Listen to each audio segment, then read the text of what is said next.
विषय है ईश विषय है ईश्वर विश्वास। दास श्री समता प्रकाश से शब्द नंबर 361, जो पेज नंबर 300 पर है, उसको पढ़ने का प्रयास करेगा। गलतियों के लिए संगत से क्षमा की याचना करता हूं। महाराज जी कह रहे हैं,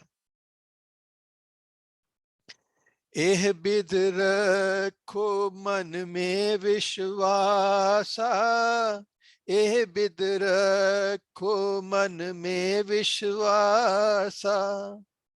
मीन को जियो नीर प्यासा, मीन को जियो नीर प्यासा। एह बिद रखो मन में विश्वासा, मीन को जियो नीर प्यासा। तो महाराज जी कह रहे हैं कि मन में इतना विश्वास होना चाहिए, इतना प्रभु विश्वास होना चाहिए, जैसे मछली पानी के बिना नहीं रह सकती। अब जो दास तो अपने को प्रभु विश्वासी मानता है, लेकिन जब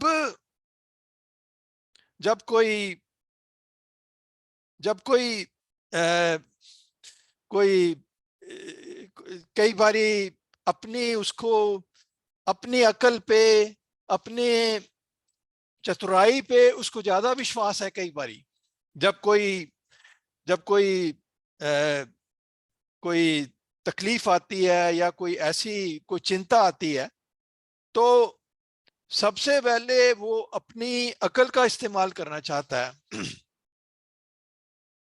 तो कई बारी जो है, किसी ने महाराज जी से प्रश्न किया था। गुरुदेव ने कहा, पेज प्रश्न ये है, प्रेमी ने प्रश्न किया, महाराज जी दृढ़ विश्वास कैसे होता है? तो महाराज जी ने उत्तर दिया कि प्रेमी विश्वास या तो बिल्कुल मूर्ख होता है या पूर्ण उच्च अवस्था वाले को होता है, वरना बीच वाले व्यक्ति असली विश्वास प्राप्त नहीं कर सकते। पक्का विश्वास होना चाहिए। यदि ऐसा विश्वास लेकर सीधे रास्ते पर चल पड़े तो विजय है। तो महाराज जी कह रहे हैं कि या तो पूरा विश्वास बिल्कुल मूर्ख को होता है या पूरी उच्च अवस्था वाले को होता है। तो जो दास है वो बीच वाली अवस्था में है, और वो जो जहां तक विश्वास का सवाल है, वो पिक और चूज करता है। तो ये नहीं है कि महाराज जी की शिक्षा में से कुछ कुछ ले लिया और कुछ नहीं लिया। ऐसा करने से काम नहीं बनता। काम बनता है कि शिक्षा को पूरा लेना पड़ता है। अब दास की ये अवस्था है कि जो चीजें तो उसको ठीक लगती हैं वो उनको ले लेता है, और जो चीजें जो मुश्किल लगती हैं वो उनको नहीं लेता। पर ये जीते जी मरने का रास्ता है। एक जगह पे एक और प्रेमी ने प्रश्न किया महाराज जी को। ये प्रश्न 99 है। महाराज जी आपकी बड़ी कृपा होगी यदि आप हमें अपना सत विश्वास बख्शें। आप हर पत्र में लिखा करते हैं प्रभु तुम्हें सत विश्वास देवे, परंतु महाराज जी कुछ बात बन नहीं रही, कहीं त्रुटि अवश्य है। अब देखिए, अब जो भी महाराज जी का प्रश्न, महाराज जी जो भी पत्र लिखते थे, सब प्रेमियों को ये आशीर्वाद देते थे कि सत विश्वास दें प्रभु, कि प्रभु तुम्हें सत विश्वास दे। तो वो इसीलिए लिखते थे। वो वो जब पत्र किसी भी प्रेमी को लिखते हैं तो हम सब प्रेमियों को लिख रहे हैं। ये नहीं है कि उसी प्रेमी को लिख रहे हैं, हम सबको लिख रहे हैं, और हम सभी को वो ब्लेस कर रहे हैं, और वो ये कह रहे हैं कि प्रभु सत विश्वास दे। तो महाराज जी उत्तर देते हैं, हाँ प्रेमी त्रुटि अवश्य है, इसके वास्ते नानक देव की बताई हुई कुर्बानी देनी पड़ेगी। बाबा नानक जी कहते हैं, जिसकी वस्तु तिस आगे राखे, प्रभु की आज्ञा माने माथे। तो इसमें कोई शक नहीं है कि दास में त्रुटि है। जिसकी वस्तु तिस आगे राखे। अब यह जो शरीर है वो परमात्मा का है। वो शरीर जो है वो परमात्मा को सौंप दे, उसमें अपनी अपनी होशियारी, अपनी अपनी अकल, अपनी चतुराई उसको छोड़ दे। तो जिसकी वस्तु तिस आगे रखे, प्रभु की आज्ञा माने माथे। कबीर साहब कहते हैं, फुरमान तेरा सिरे ऊपर, फिर न करत विचार। फुरमान तेरा सिरे ऊपर, फिर ना करत विचार, कि जब तेरी आज्ञा मेरे ऊपर होती है तो मैं दोबारा सोचता नहीं हूं। अब दास है, वो जो है कोई भी चीज है उसके बारे में बहुत सोचता है। तो आगे महाराज जी क्या कहते हैं, दाम कंगाल जो प्रीत अधिकाई, चंद चकोर जो लेख लिखाई। तो महाराज जी कहते हैं कि विश्वास ऐसा होना चाहिए जैसे कंगाल को, जैसे गरीब को जो है पैसा बहुत प्यारा होता है, और जो चकोर है उसको चांद बहुत प्यारा होता है। जो चकोर होता है, जब चांद निकलता है तो कहते हैं कि वो चांद चांद को ही देखता रहता है, और उसकी गर्दन टेढ़ी हो जाती है चांद को देखते देखते, लेकिन उस वो नजर अपनी उससे हटाता नहीं। चातक ज्यों बरखाजल प्यासा, अनन प्रीत रख प्रभु विश्वासा। चातक ज्यों बरखाजल प्यासा, जैसे चातरिक जो है वो कहते हैं कि वो सिर्फ वर्षा का पानी ही पीता है, चाहे उसको बहुत प्यास लगी होती है, लेकिन वो किसी नदी तालाब किसी चीज का पानी नहीं पीता, वो सिर्फ वर्षा का ही पानी पीता है। तो अनन प्रीत रख प्रभु विश्वास, तो ऐसा प्रभु विश्वास होना चाहिए, इतना दृढ़ प्रभु विश्वास होना चाहिए।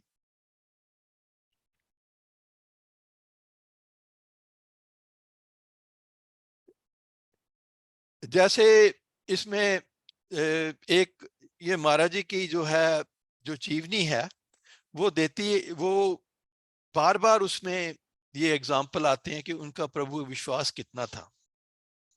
ये पेज 27 में मैं मेरे गुरुदेव में पढ़ रहा हूं। ये 8वीं क्लास में जो महाराज जी थे, वो वो परीक्षा में प्रथम आए। हेडमास्टर साहब ने पढ़ाई जारी करने की फिर प्रेरणा दी। अब उनके जो हेडमास्टर थे उन्होंने बहुत बड़ी उनको ऑफर की थी। उन्होंने कहा था कि वो एमए तक की जो पढ़ाई है ना उसका वो जिम्मा वो लेंगे। अब उन दिनों में जो जिन दिनों में ये घटना घटी है उन दिनों एमए बहुत बड़ी चीज हुआ करती थी। जिस जो जो विद्यार्थी एमए पास कर लेता था उसका जो उसको ये उस उसके लिए अश्योर्ड था कि उसको बड़ी अच्छी नौकरी मिलेगी, सारी उम्र के लिए उसकी जो है नौकरी मिलेगी, पेंशन मिलेगी, सब कुछ होगा, बहुत अच्छी नौकरी मिला करती थी। लेकिन महाराज जी क्या कहते हैं, और ये फ्री में सब। हालांकि अब अब उनके हेडमास्टर उनसे इतना प्रभावित थे कि वो सारे खर्चे की जिम्मेदारी लेने को तैयार थे। लेकिन महाराज जी और कोई इतनी इतनी अच्छी जो ऑफर है वो कौन रिफ्यूज करता है। लेकिन महाराज जी आप नहीं माने, कहने लगे संसारी पढ़ाई काफी पढ़ ली है, इनका मुद्दा पूरा हो जाएगा, असली तालीम को पूरा करना है जिस करके संसार में आना हुआ है। अब देखिए उनको उनको एक ऐसी ऑफर मिल रही है कि सारी उम्र का उनको ऐशो आराम मिल सकता है। और और महाराज जी जैसे हम जानते हैं उनका परिवार बहुत गरीब था। इनके जो पिताजी थे वो बहुत ईमानदार थे, और और उनके इतने हाई प्रिंसिपल्स थे, उनकी वजह से इनका परिवार बहुत गरीबी में था। जैसे हम जानते हैं कि उनके पिता भी जो थे, उनको उनको उनके मालिक ने एक मकान भी देना चाहा था, वो उन्होंने नहीं लिया। और हालांकि उनके जो मालिक जो थे, उनके महाराज जी के पिता भी कितनी बड़ी चीज थे। उनके जो मालिक थे वो सारी जो प्रॉपर्टी थी, यू नो जो उस वक्त बहुत अमीर थे उनके मालिक, उनका कोई उत्तराधिकारी नहीं था। वो चाहते थे वो सारी जो प्रॉपर्टी है वो महाराज जी के पिता को छोड़ के जाएं, लेकिन महाराज जी के जो पिताजी थे उन्होंने वो प्रॉपर्टी नहीं ली। तो देखिए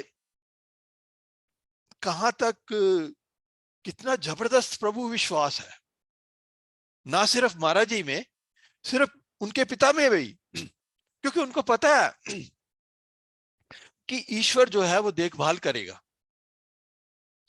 और जो दास है उसका छोटी छोटी चीजों में उसका विश्वास चला जाता है, उसको लगता है कि भाई उसको कि क्या होगा, कौन देख, कैसे ईश्वर देखभाल करेगा, ईश्वर को तो देखा भी नहीं है। तो आगे देखिए अब महाराज जी की जो बार बार जो जीवनी है वो बता रही है कि कितना उनको जबरदस्त प्रभु विश्वास है। तो जैसा हम जानते हैं 8वीं जमात में महाराज जी ने 8वीं तक पढ़ाई जारी की, उसके बाद पढ़ाई छोड़ दी। उसके बाद वो घर में चले गए। अब सारे गांव वाले कह रहे हैं ना तो ये कोई पढ़ रहा है, ना तो ये कोई पढ़ाई कर रहा है, ना ये कोई काम कर रहा है। और सारे सारे गांव वाले उनको निकम्मा निठल्ला कह रहे हैं। और सिर्फ गांव वाले नहीं, परिवार वाले भी पीछे पड़े हुए हैं कि कुछ काम करो, या तुम पढ़ाई करो, या तुम परिवार या तुम कुछ काम करो। तो महाराज जी हैं, इतने लोगों के ताने सुनते रहे, उनके संबंधी भी आके उनको कई बातें सुना जाते थे, लेकिन वो जो थे चुप रहते थे। कितनी सहनशीलता थी। तो एक बार इनके जो बड़े भाई हैं, जो सौतेले भाई थे, वो इनके घर आए और माल महाराज जी ने सिर्फ 8वीं तक शिक्षा प्राप्त की थी। और उस टाइम में जो क्लर्क था ना, उसका जॉब मिलने के लिए कम से कम 10वीं तक पढ़ाई जरूरी थी, कि मैट्रिक पास होना चाहिए। अब महाराज जी मैट्रिक पास भी नहीं थे, लेकिन जो इनके बड़े भाई थे वो कहते कि अगर ये चाहता है तो मैं इसको नौकरी दिला सकता हूं, क्लर्क की नौकरी दिला सकता हूं। अब जो क्लर्क की नौकरी की तनख्वाह तो बड़ी थोड़ी थी, लेकिन परिवार वाले भी कहते हैं कि भाई देखो ये जो है हालांकि इतना इतना योग्य है, इतना लायक है, इतनी इतना पढ़ाई में तेज है, इसके बावजूद ये जब पढ़ाई नहीं जारी कर रहा, तो अब कोई चारा ही क्या है, इसको क्लर्क की नौकरी एक्सेप्ट कर लेनी चाहिए। तो महाराज जी तो सब कुछ प्रभु पे छोड़ के बैठे थे, लेकिन माता को खुश करने के लिए, क्योंकि जो माता थी वो हमेशा दुखी रहा करती थी, तो माता को खुश करने के लिए वो नौकरी करने चले गए। तो देखिए महाराज जी को तो प्रभु पे पूरा भरोसा है, लेकिन वो परिवार वालों के, खासतौर पे माता के कहने पे वो नौकरी करने चले गए। तो कितना जबरदस्त प्रभु विश्वास है। और फिर हम जानते हैं कि वो जो नौकरी है उन्होंने इसलिए छोड़ दी क्योंकि वो जो तंदूर वाली घटना हो गई और लोग बाग उनके दर्शन करने आने लगे, वो ये सब नहीं चाहते थे, तो उन्होंने वो नौकरी छोड़ दी। तो इनके जो जो इनका अंग्रेज अफसर था, उन्होंने उसने उसने कहा मंगत राम जी, ये जो नौकरी तुम्हें मिली है, तुम सिर्फ 8वीं पास हो, और तुम्हें नौकरी वो मिल गई है जो मैट्रिक पास वाले को। उन दिनों एक्चुअली ऐसा होता था कि जो अंग्रेज ऑफिसर होते थे वो ना, अगर अगर कोई किसी की पूरी क्वालिफिकेशन ना भी हो, अगर वो देखते थे कि इस आदमी में कुछ योग्यता है, तो वो उसको नौकरी दे सकते थे। तो उसने तो अंग्रेज ऑफिसर ने कहा कि देखो मंगत राम जी, ऐसी जो नौकरी तू छोड़ देगा तो तेरे को ऐसी नौकरी दोबारा नहीं मिलेगी। और नॉट ओनली दैट, कि मैं तेरे को, उसने ये अश्योर किया कि मैं तेरे को बहुत ऊंचा ले जाऊंगा। ये मंगत राम जी को कहा। अब देखिए महाराज जी को परमात्मा पे कितना भरोसा है। तो उन्होंने कहा कि उन्होंने फिर भी उसको मना कर दिया। तो हम देख रहे हैं कि बार बार उनके सामने जो प्रकृति है बार बार इतनी अच्छी ऑफर्स ला रही है कि तुम्हें सारी उम्र तुम्हें आराम रहेगा, सारी उम्र तुम्हारा, क्योंकि जो उनको क्लर्क की भी नौकरी मिली थी उसका भी मतलब था कि उनको सारी उम्र वो नौकरी मिली रहती और उसके बाद पेंशन भी मिलती, चाहे उसमें तनख्वाह थोड़ी थी, फिर भी ये तो अश्योर्ड था कि कम से कम उनको उनका गुजारा चलेगा। लेकिन महाराज जी को प्रभु पे इतना विश्वास है कि उन्होंने उसको भी नहीं माना। और फिर बाद में जब सारे संबंधियों ने सब तरह की फाइनेंशियल एड बंद कर दी, उसके बाद महाराज जी जो है घर घर घर का इतना खराब हाल हो गया कि खाने के लिए पैसे भी नहीं थे। तो माँ ने कहा मंगत जो है घर में तो कुछ भी नहीं है, तो रात को तो मैं खाना क्या बनाऊंगी, इतना बुरा हाल हो गया कि खाने के भी पैसे नहीं थे। और देखिए महाराज जी क्या कहते हैं, महाराज जी के देखो क्या कहते हैं, एक दिन रात के समय जब बाहर जा रहे तो माँ ने कहा मंगत कल के लिए कुछ नहीं है, सुबह क्या बनाऊंगी। उत्तर दिया कोई बात नहीं माँ, सुबह तो हो जाने दो फिर सोचना। देखो कितना जबरदस्त प्रभु विश्वास है। अगर ये हमारे साथ हो तो हम कितना विचलित हो जाएं। लेकिन महाराज जी को प्रभु पे पूरा भरोसा है कि भाई कल सुबह तो हो जाए तब तो सोचना। और देखिए फिर प्रभु ने उनकी कैसे रक्षा की, कि हम सब जानते हैं कि वो एक कोई कहीं से किसी संबंधी से वो कोई वैद्य के ऊपर जो कोई हकीमी के ऊपर किताब ले आए और वही उन्होंने देना शुरू कर दिया, प्रभु ने फिर उनका इंतजाम कर दिया। तो ये हम देखते हैं बार बार कि किस तरह से महाराज जी प्रभु के ऊपर सब कुछ छोड़ चुके हैं और प्रभु किस तरह से उनकी हमेशा रक्षा कर रहा है। लेकिन हम लोगों को कोई यकीन नहीं होता। हम लोगों को खासतौर पे इस कंट्री में लोगों के पास हर तरह की इंश्योरेंस है, हर तरह की हर तरह की सुख सुविधाएं हैं, फिर भी डरते रहते हैं। तो महाराज जी क्या कह रहे हैं, बिन प्रभ तेरा मित्र ना कोई, बिन प्रभ तेरा ठाम ना कोई, ठाम ना होई, बिन प्रभ तेरा मित्र ना कोई। तो तेरा मित्र सिर्फ प्रभु ही है, जो वही ही जो है, अगर कोई बीमारी आ जाएगी, बुढ़ापा आ जाएगा, मौत आ जाएगी, प्रभु ही साथ होगा और कोई साथ में नहीं होगा, प्रभु ही साथ में होगा। बिन प्रभ तेरा मित्र ना कोई, बिन प्रभ तेरा ठाम ना कोई, तेरा कोई आसरा नहीं है ईश्वर के बिना।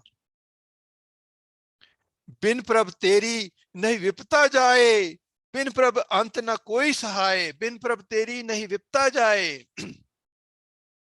तो तेरी जो मुसीबत है, तेरी जो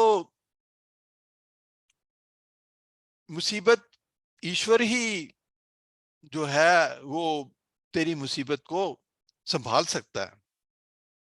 बिन प्रभ अंत न कोई सहाय, और तेरा कोई सहायक नहीं ईश्वर के बिना। अंत में कोई सहायक नहीं, अंत में सिर्फ ईश्वर ही तेरा सहायक है। उस वक्त कोई भी चाहे कितना कितना कितना भी नजदीक ना हो, कितना भी नजदीकी संबंधी हो, अंत में अकेले ही जाना पड़ेगा, सिर्फ प्रभु ही तेरे साथ होगा। बिन प्रभ तेरा जीवन नासे, मृतक देह करे राख विलासे, बिन प्रभ तेरा जीवन नासे। और प्रभु के बिना तेरा जीवन जो है वो नष्ट हो जाएगा। इतना कीमती इतना कीमती जो जीवन मनुष्य जीवन है वो राख में मिल जाएगा। सुफल विचार हृदय विचारो, आद अंत एक साहब आधारो। सुफल विचार हृदय विचारो, आद अंत एक साहब आधारो। तो सुफल विचार, तो सुफल विचार, क्योंकि ये जो विचार है ये फ्रूटफुल है।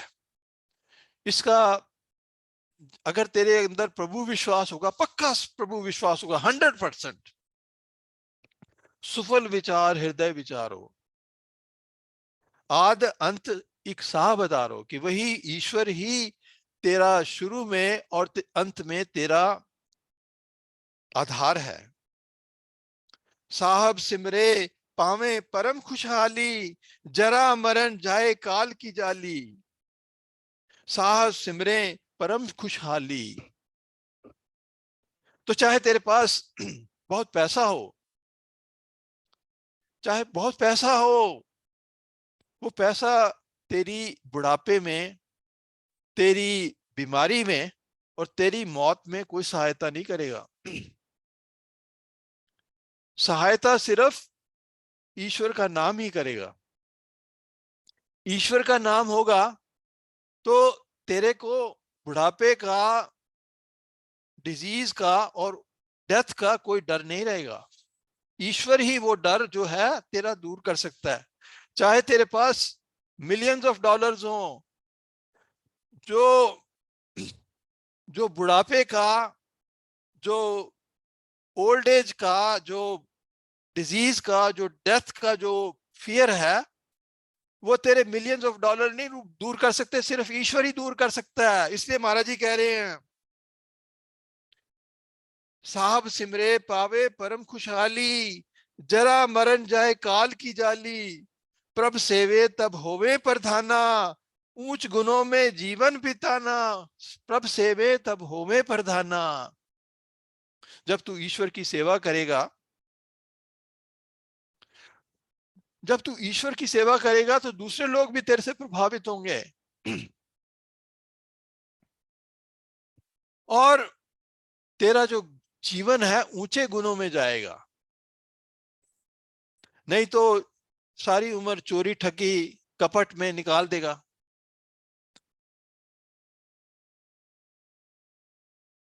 साची भक्ति की मुक्ति दासी, भगत प्राप्त मिले अविनाशी। साची भक्ति की मुक्ति दासी। तो महाराज जी कहते हैं, अगर तेरे में पूरा विश्वास हो तो मुक्ति जो है तेरी दासी है। तू मुक्ति को ढूंढ रहा है कब से, कि मुक्ति हो जाए, मुक्ति हो जाए। पूरा विश्वास ला, यहां पे कमी है। तो साची भक्ति की मुक्ति दासी, चाहे चाहे जितना मर्जी पढ़ लिया हो, चाहे जितने मर्जी सत्संग अटेंड कर लियो हो, टेस्ट वहां पे होता है जब कि पूरा विश्वास है कि नहीं, क्या मैं ईश्वर के ऊपर पूरा छोड़ रहा हूं कि नहीं। बच्चा होता है, चाहे छोटा बच्चा होता है, 4 साल का, 5 साल का बच्चा है, चाहे बाहर बम गिर रहे हो, लेकिन जब तक उसके पास माँ है वो उसको कोई डर नहीं, इतना उसको अपनी माँ पे भरोसा है। तो दास को भी ऐसा छोटा बच्चा बनना पड़ेगा कि कोई मुसीबत आए, पूरा विश्वास हो। जब 4 साल का था तो अपनी माँ का उसको भरोसा था कि नहीं। जब जब जब एक संसारी माँ का एक हार्ड मस एक हार्ड मास वाली जो माता है उसका इतना विश्वास था, तब तो प्रभु का विश्वास क्यों नहीं है। वो उस मां से तो बड़ा है ना। पूर्ण सिक्ख्या तत् ज्ञान उपदेशा, आवे विश्वास सर्व जग ईशा। तो महाराज जी क्या कह रहे हैं, ये जो ये जो ये जो सारी जो शिक्षा है, ये जो सारे ज्ञान है, ये जो सारे सत्संग है, ये जो सारा समता प्रकाश समता विलास पढ़ रहा है, पूर्ण वो तभी होगा जब तेरा 100% विश्वास ईश्वर पे होगा। क्योंकि जब तक विश्वास नहीं आया तब तक कमी है। तो समय समाप्त हो रहा है, तो मैं आखिरी दोहा पढ़ के खत्म करूंगा। पूरन संपत जगत में प्रभु विश्वासी पाए, मंगत ताके दरस से सब संकट मिट जाए। पूर्ण संपत जगत में प्रभु विश्वासी पाए। तो जिसको 100% प्रभु पे विश्वास है, ये नहीं कि 60% विश्वास है या 70% विश्वास है या 80% विश्वास है, पूर्ण संपत जगत में प्रभु विश्वासी पाए तो उसको पूरी संपत्ति मिलेगी। और पूरी संपत्ति क्या है? पूरी संपत्ति वो है जो संपत्ति तेरे साथ जन्म जन्म तक जानी है, वो पूरी संपत्ति है। ये पूरी संपत्ति नहीं है जो तेरे बैंक में पड़ी है, ये तो यही छूट जानी है। तो पूर्ण संपत जगत में प्रभु विश्वासी पाए तो उसको उसको वो पूरी संपत्ति मिलती है। मंगत ताके दरस से सब संकट मिट जाए। और प्रभु विश्वासी की इतनी महिमा है, जिसने पूरा विश्वास कर लिया, उसकी इतनी महिमा है। मंगत ताके दरस से सब संकट मिट जाए, जो उसके दर्शन कर लेता है, जो पूरा विश्वासी है। जैसे जैसे महाराज जी ने पहले किया कि पूरा विश्वास या तो मूर्ख को होता है या पूरे ज्ञानी को होता है। जैसे महाराज जी को विश्वास था। अब जैसे हमने उनकी जीवन गाथा में देखा, उनकी जो मेरे गुरुदेव में जो उनकी लाइफ स्टोरी है उसमें देखा कि कितना पूरा विश्वास था प्रभु पे हमेशा। तो उनके दर्शन से हमारे सारे संकट मिट जाते हैं। तो आ, तो इसके साथ जो है वक्त समाप्त हो रहा है, तो इसके साथ दास जो है अपनी वाणी को विराम देगा। गलतियों के लिए संगत से क्षमा की याचना करता हूं। ओम ब्रह्म सत्यम सर्वधा।